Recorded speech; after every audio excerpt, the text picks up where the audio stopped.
आज आम्ही या ऐतिहासिक बिंदू चौकामध्ये दोन गोष्टीसाठी आलो।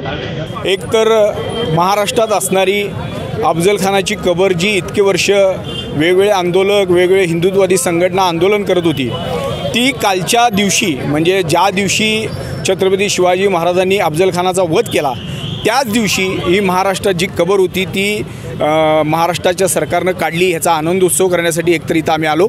आणि दुसरं, कर्नाटकातले आमदार काँग्रेसचे जारकीहोळी यांनी हिंदूंबद्दल अवमानकारक व आमचे सर्वांचे श्रद्धास्थान छत्रपती संभाजीराजे यांच्याबद्दल सुद्धा अवमानकारक वक्तव्य केल्याबद्दल आम्ही त्यांचा निषेध करण्यासाठी आलो आहे। आणि जारकीहोळी जर महाराष्ट्रात आले तर ते चांगल्या पद्धतीनं कर्नाटकात परत जाऊ शकणार नाहीत, कारण त्यांनी आता हिंदूंना छेडले, त्यांनी आता संभाजी महाराजांच्या अनुयायांना छेडले, त्यांना आता इतकं हे स्वस्त जाणार नाही, त्यांना हे महागात जाणार आहे।